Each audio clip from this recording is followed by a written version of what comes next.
The Great Resignation is all that most people can talk about when it comes to human resources right now, and with good reason. As an employer and a business owner, if you aren't taking the necessary steps to insulate your business and protect your business, you run the risk of losing great people. Our special guest today is going to share the 5 must-know steps to win the Great Resignation and retain top talent.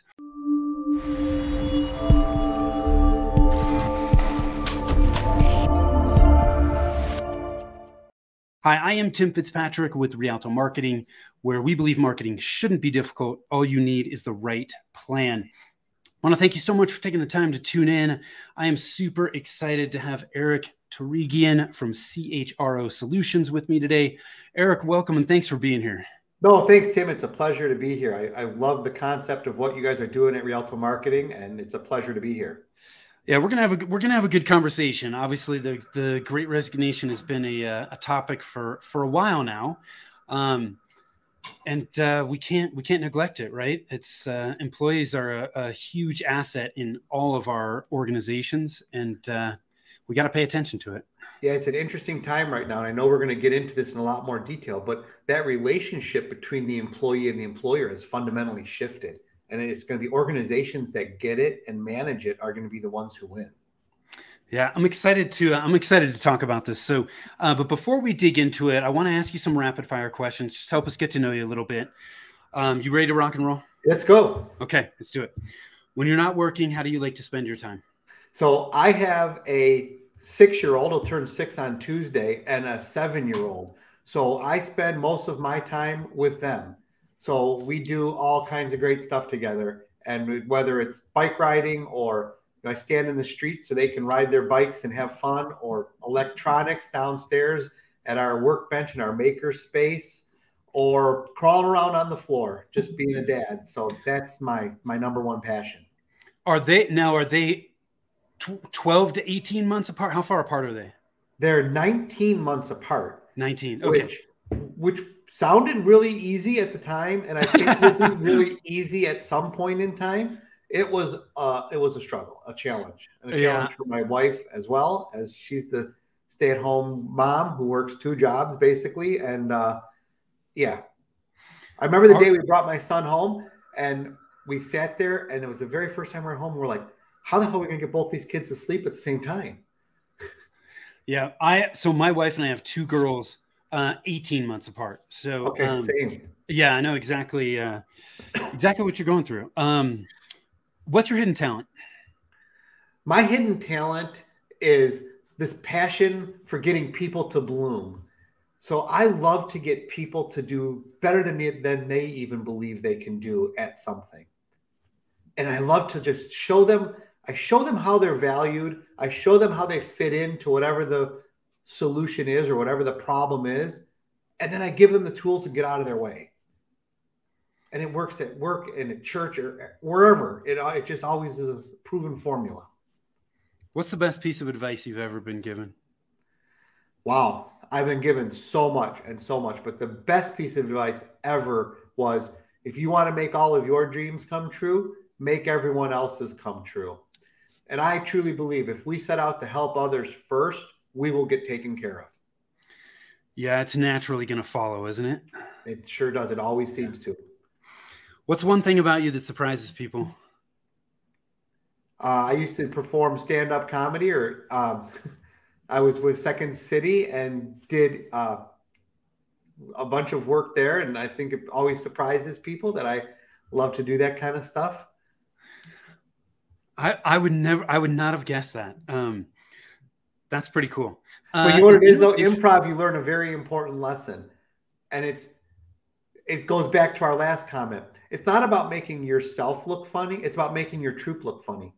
And it's yes and. So if you take anything someone does and agree with it and then add to it, that's how things work. And that's where authenticity comes from. And that's where realism comes from. But boy, isn't that life? Yeah. Isn't life just an exercise in yes and? Well, it's funny you say that, because I was gonna say, I was just reading something and they were talking about how successful business people they steal from other industries and apply what they've learned from other industries into their business. And I was going to say, gosh, there's got to be tons of things that you learn in stand-up comedy that you can apply in other aspects of your life. And that is a great one. Yes. And I love that. Yes. I wrote that down in quotes. What does success mean to you? Success means to me that I'm helping a lot of people. And I'll go back to my last comment, but I just want to help as many people and I want to improve the world. And I say that and people are like, oh yeah, that sounds great. But everything I do, I want to improve the world. Like, look, I bought this new house I bought a new house. I want to improve my street. That means I'm going to tear out old bushes. I'm going to clean up the grass. I'm going to paint the house. Like, I want the neighborhood to be better because I'm here, not worse. If I go support a business, when I go in on a project, I want them to be better as a result of me having been there. You know, everything we do, I want to just make incremental improvement. Where's your happy place? Oh, geez. My happy place, it used to be a place down in Florida that was called Sailfish Marina. And it's not anything special and it's not anything fancy. And it's just a place where it was very peaceful.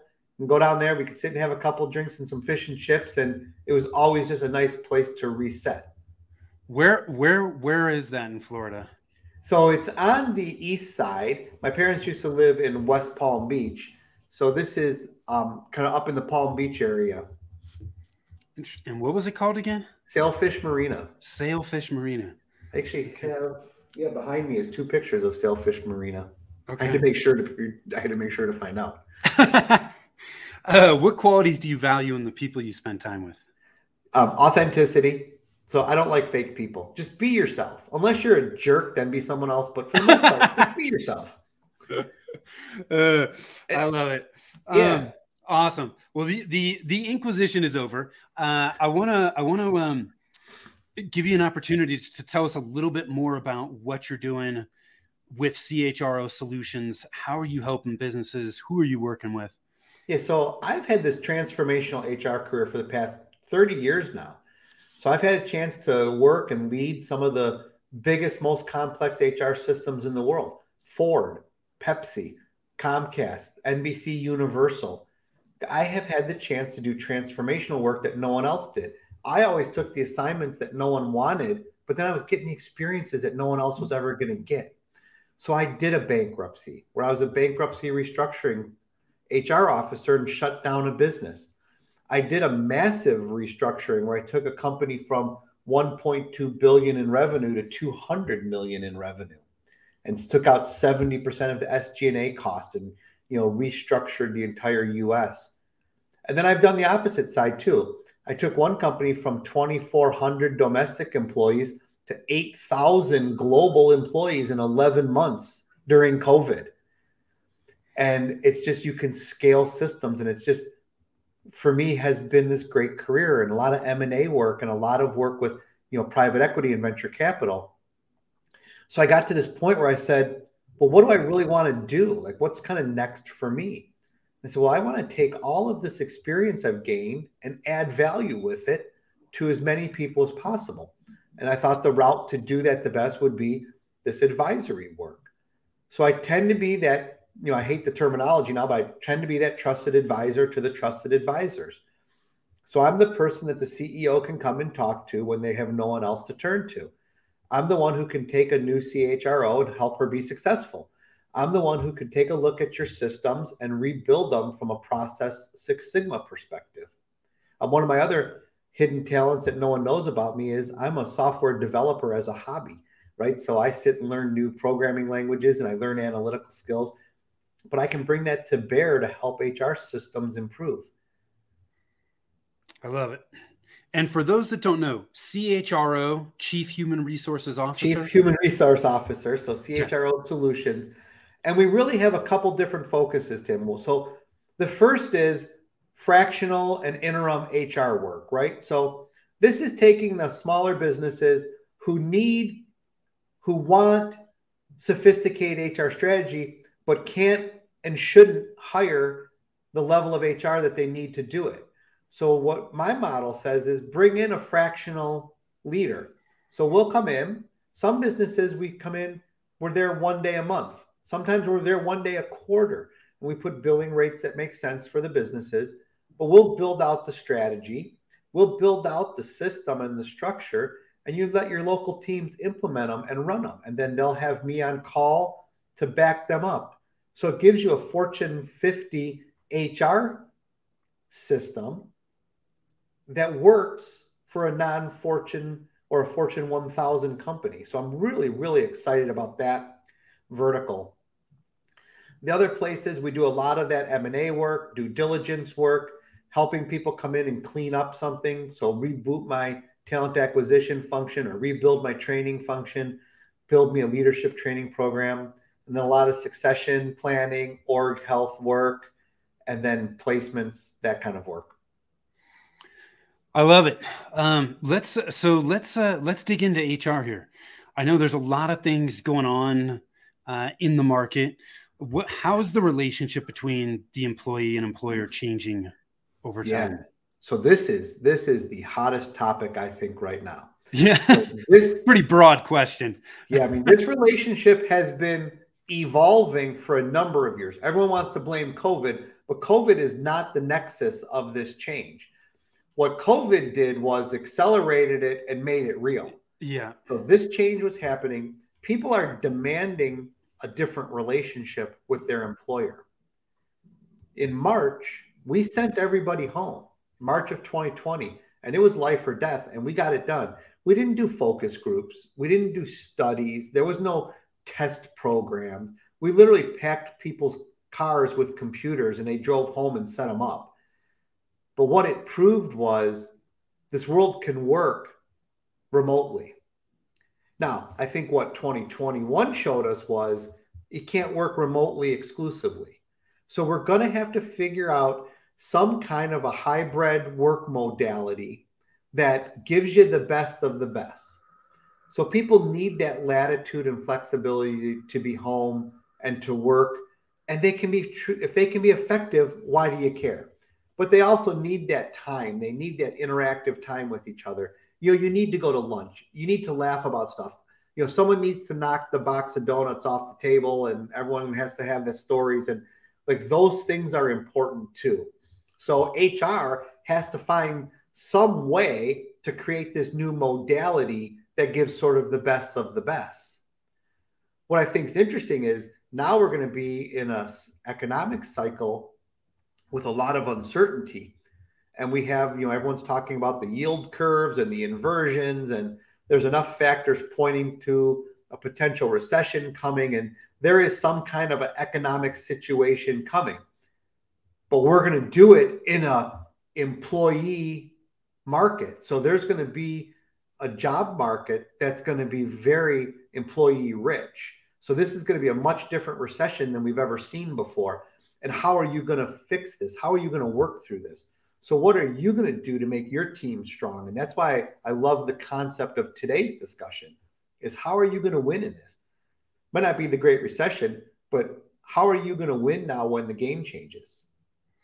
Yeah. Do you, it's so, there's a couple of things that are coming to mind. One, as you've touched on this, what I'm pulling out of this is as an employer, the owner of a business, you got to have flexibility, and you need to be open-minded, right? Like, and I don't know if it was a week in the last week or two, saw some news clip about Elon Musk demanding Tesla employees get back into the office. He may be able to get away with that. But I think the vast majority of businesses, if they take that approach, without having very strong reasons for like, why do you need people to get back into the office? Yeah. If there's not really strong reasons for that, I don't think most employees are going to put up with that kind of crap. You got to have a business reason. And I think in today's, to the point of the question, the relationship now says you got to help people understand how they fit in and why what you're doing matters.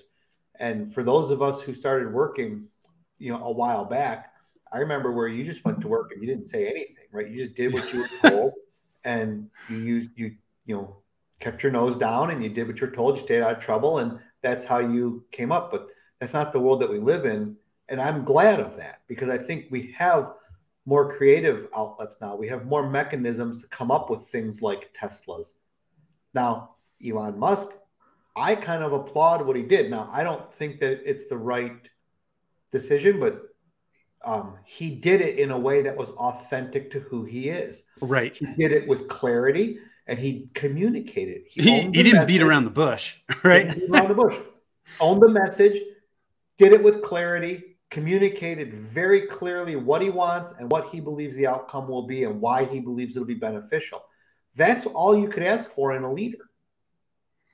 Yeah. So I choose to turn this into a positive and show it as a strength of leadership. Yeah. We'll see if it works out or not. Well, it's I don't know. Maybe I'm wrong in thinking this, but I think there are times when some larger companies can get away with that kind of stuff. But just because they can get away with it doesn't mean that somebody that's in a smaller or medium-sized business should do that. And look, the world's made up of a lot of different people, and people have to find situations that fit them. Yeah. So if the bigger organizations want to make a change and want to be 100% in office, and if there's someone who that doesn't work for, then I'm going to applaud the companies that go after that group of the population and say, if you still want to do this type of work and you want to do it in this type of work modality, come work for us. Yeah. I think there's a huge opportunity for for business owners that embrace the change to find a ton of great people, because all of a sudden, like if you were prior to COVID, a lot of businesses were stuck trying to recruit in a very small geographic area. And now if you're open to remote or hybrids of some type, all of a sudden you open up your talent pool, 10, 100x, whatever the number is, it's significantly greater than what it was. And you open up your diversity, you open up your inclusion, you open up everything. Yeah. Because it's no longer, but look, here's my sort of counsel to people, right? Leadership is hard. Remote leadership is very hard. Yeah. So if you do this and if it's right for you, do it, but then be very ready to lead at a very high level. We have a tendency, going back to this relationship, we have a tendency to put people into charge, like give them their first job as a manager, and we don't train them. We never teach them what it means to be a leader. What does it mean to support people? What does it mean to lead? And it's no longer this. It used to mean go make sure everyone's sitting in their chair at 7 a.m. and make sure no one leaves until 6. And I knew a lot of people at Ford who I worked with who were sitting at their desk all day long, and they were playing solitaire on the computer, and they were getting top achievers because everyone said, look how hard he's working. Look how hard she's working. She's here all the time. Well, wait a minute. Is that really how you want to measure talent? Yeah. Or do you want to say, look how effective this person is? Yeah. And I think that's hard to do. And you're asking people to make a very hard step. So you have to support them and give them the tools they need. Now, I know there's been a recent spike in layoffs. We've seen, news announcements about some of this stuff. How do you think that's going to impact the job market, or do you think it's going to impact? This is fascinating to me, because look at where you're seeing these layoffs, and a lot of the recent ones, they're coming out of the tech spaces, and you didn't traditionally see this kind of activity in that space. So I'll just step back one little bit on this question.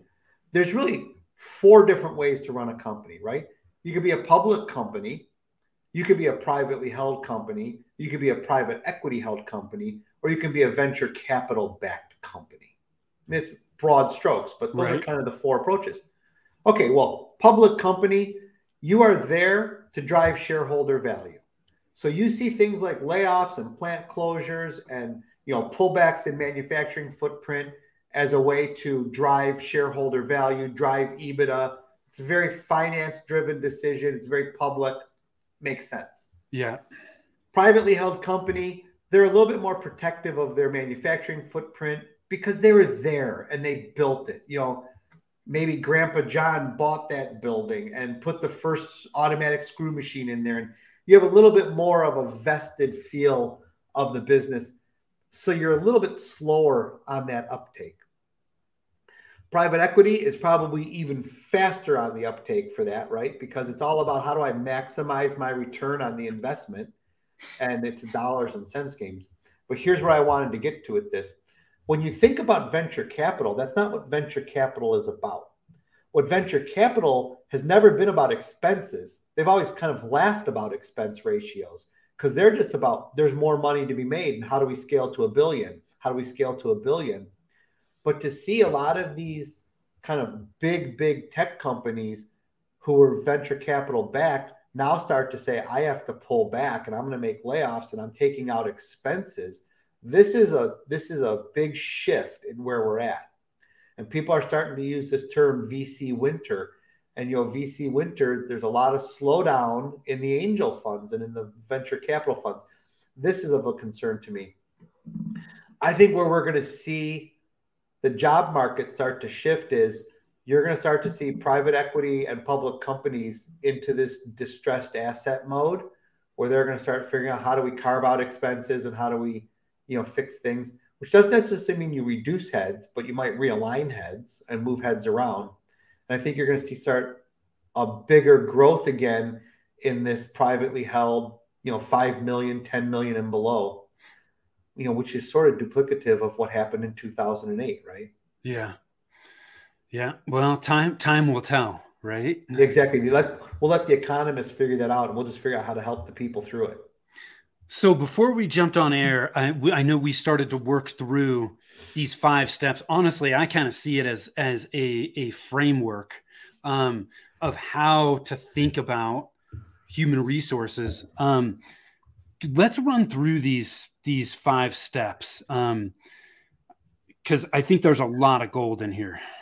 Yeah. So this is where, and like we talked about offline, I said, I think you smile serendipitously as we have a connection here, because to me, it's all about marketing and sales, right? So HR is a sales function and it takes a lot of explaining. So I like to start with a quote. It's one of my favorite quotes. I learned it very early in my career. Early in my career, I was actually selling medical billing computers. And I was listening to Zig Ziglar on cassette tapes in my car. But this is one of my favorite quotes of all time. If people like you, they'll listen to you. But when they trust you, they'll do business with you. So HR is about getting trust. And how do you get trust? You get trust through repeatability. You get trust through consistency. You get trust through authentic engagement. This is solution selling. HR needs to be in this business of getting out, understanding what our business partners' needs are, right? Do problem assessments, understand their needs, and then put solutions together that address those needs. We can't be in the business of a solution in search of a problem anymore. So we have a tendency to come up with these grand programs and then try to force the organization to utilize them. So I see that as a huge ground shift. But that's a bigger topic than what we're talking about. So what I like to think about is, okay, as a sales organization, who's my marketing arm? Well, my marketing arm is talent acquisition. As a company, then you know is who is your customer? Why would anyone even want to work for you? And how do you share all of that with the world? So let me just walk through them with a little bit more detail, if that's okay, Tim. Can we, Eric, can you go through those one more time? Because you cut out for a minute. Okay. So it's who are they as employees? Okay. Who are you as a company? Okay. Who is your customer? Why would anyone even want to work here? And how do you tell the world? Got it. Okay. So those are the 5 steps. Who are they as employees? What skills do you need? What special certifications? What work modality? Like, what things excite and drive people? What makes people successful in your organization? And then almost as importantly, what has made people not successful? So when you have someone who fails, do that post-mortem and understand, why did they fail? What drove the failure? And is there something in there that you should know about yourself, right? Does the jar know what the label says? Okay, so you talked about this being sales and marketing. I want to tie this back to marketing, because when you look at who are your people, it's no different than talking about on the marketing side, focusing on, do you understand who your ideal clients are? Yep. And can we paint the picture of what attributes do our ideal team members actually have? Because if we don't outline those, how do we know to look for those in the process of talent acquisition? And when people read my full material, and you can go onto my YouTube channel, I have videos on this. I do a lot of training on this. I actually go even one step further. You need to build an avatar. So you need to have a target of who you talk to. So I have my avatar right here.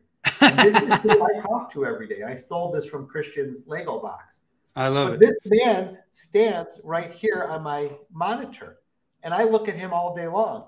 So when I'm doing something, don't talk to the masses. Talk to your target. So if you want to go hire people who are going to be successful in your organization, don't talk to the whole world. Talk to the people who will be successful in your organization, and focus your messaging. Yeah. That's why knowing who they are as employees is critical. Yeah. Love it. So then who you are as a company is the next step. Yes. So what are you going to bring them into? What are you even asking people to join? What's the culture? What's it like at work? What's your work modality? What style work? Where do you work? How do you work? When do you work? If you can't answer those questions, and if you don't understand those answers to those questions, how are you convincing anyone to join your organization? Yeah, I love it. And this ties back to the changing relationship. It used to be you went and got hired by Ford or Pepsi, and then you became an FP&A specialist. Now you are an FP&A or accounting specialist who's choosing to do your work at Pepsi or Ford. That's how this relationship has shifted. So the third step. Who's the third step is one that a lot of people in HR miss. But I would guess that customer. Yeah. And I'm talking about penetrate through the veil and know who are you providing service for.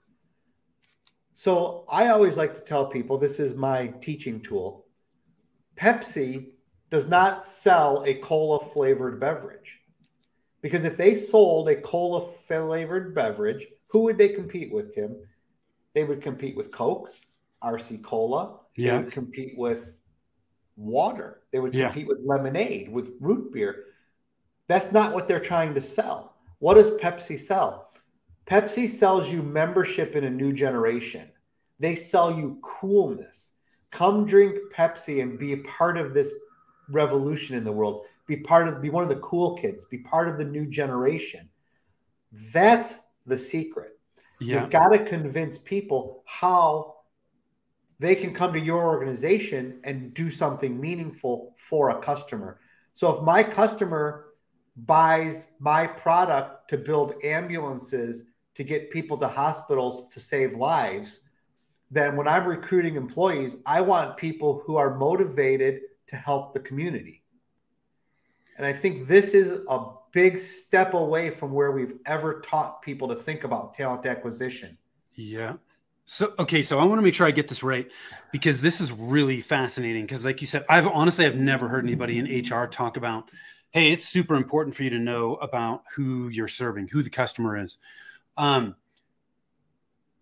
If I keep that top of mind as I hire team members, I'm looking for people that care about those people that we're serving. Did I get that right? Yeah, absolutely. You nailed it spot on. Okay. Awesome. So if my agenda is to go out and create, the next generation green renewable energy source, and I go hire people who are not really impassioned to make that impact, are they going to really have passion for doing the work? I'm not saying to exclude anybody, but I'm saying that you've got to be really thoughtful and put people in the opportunities to be successful and find people who fit very well there. I love that. So 4th step, why work here? So what happens to me as a result of working in this organization? And I'll tell you, we used to spend a lot of time on this topic talking about pay and benefits. And we would produce these really glossy benefit guides and send them out to people. Pay and benefits is now table stakes. All that does is get you to the game. That is not going to differentiate you any longer. Yeah. We have to start talking about things like, what does your PTO look like? So what does your work-life balance look like? Yeah. How does your life integrate into this job? What's your development look like? So if you choose to come and apply your skills here with me, what's going to be different about you 5 years from today? How am I going to help you grow? How am I going to engage you, turn you into someone different? Like, what does that development path look like? How are you impacting the environment, the community? I never got more questions about this kind of concept than, again, going back to Pepsi. We would hire a lot of people, and the first question would be, tell me about your clean water initiatives. So this was very important to people, was the world has to have clean water. And what was our initiatives? How are we going to drive clean water? And like, you sit in these interviews and these are the conversations you're having. They're miles away from the conversations we used to have. Yeah. Interesting. And fifth step. This is the passion one, right? How do you tell the world? So now that you've got all this, now you've got this unique value proposition. Now you have this employment brand. How do you get it out there? How do you share it with the world? How do you get in front of as many candidates as possible? There's a tool that I really, really, really like. It's called When. It's sort of LinkedIn turned around, where you can build out your employment brand, and candidates can go on there and build their candidate brand, and it's about connecting people. Get on social media, get on LinkedIn, get on Instagram. I'm being coached even to get on TikTok, and first I have to understand it and then I'll get on it. But the world has shifted tremendously. The barriers to access are gone. How you tell your story is much different than it ever used to be. And again, these are all high level, and I go into these in a lot more detail. But this is what I believe is the 5-step plan to really differentiate and leverage your brand and win in the market. Yeah. Man, I love it. It's super easy for people to miss this, but you said this twice in your most recent comments here, where you talked about your employment brand, which really goes right back to what you said in the beginning, that HR is a sales function. Talent acquisition is the marketing arm of that. Man, HR, it's sales and marketing. You're building a brand just like you are building a brand on the front side of your company. It absolutely is. And then think about this. How would you do your job differently if your business partner had another option? So what if your business partner could come to you for HR support, or if they could go to another person for HR support? Where would they go and why? Yeah. But fascinating, we're not taught to think this way. So this is, they call it entrepreneurship, or you could call it, there's so many different terms for it, but people are not taught to think this way. And I think this is where we have to make the shift, going right back to the top. As this employer-employee relationship has shifted, we all now need to start thinking more in these types of terms. How do I provide solutions? What makes me effective? How am I rewarded? Eric, you touched on this a bit in the beginning, but I want to make sure we don't miss this. You talked about fractional human resources and why people should care. Let's just let's end with this and just, I want to make sure people don't miss this, because there's a lot of people out there we experience this on the marketing side of things too, because we get involved in fractional chief marketing officer work. And I think there's a lot of business owners that don't realize you can hire people. You don't have to hire a high level executive full time when you're not ready. Correct. And I would counsel you not to go hire someone. You do not need a giant salary, because that'll be an administrative burden on the organization. Yes. But you do need to protect yourself on these issues. Yeah. HR mistakes. And I think you and I had this conversation at one point, but HR mistakes are what I call 2 comma mistakes, because when you start to make mistakes, the costs can be in the millions very quickly. Yeah.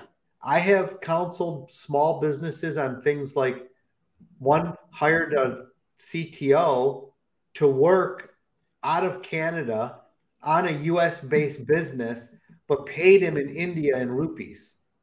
Like, you just can't do that. Like, I appreciate the creativity. You just can't do that. Now, what you want can be solved, and I can come up with a solution. And I did come up with a solution that I implemented for them, but you can't just go do what you want. Sometimes you got to be careful. Yeah. I know another business I was supporting, they never made their 401k deposits. And you don't think about the ramifications of that stuff, but these are major, major compliance issues. So what fractional HR is meant to say is, if you're a small growing company, if you're a startup, if you are really just starting to build out, or you're building out your organization, you've got enough people now, bring us in. We will go through your business. I have a HR blueprint that I use. We answer, it takes about 15, 20 minutes. We go through it. It comes up with a score for whatever that's worth. And then at the end of it, we come out with a plan. And the plan will be an HR implementation plan. You also want to take a succession plan. You need to understand, no matter how big or small you are, what roles do you have? What people do you have? And how do those overlap with each other? Do you have all your key people in key roles? Do you have any roles that are critical to the company that have at-risk people in them? What are your development plans? What are your retention plans?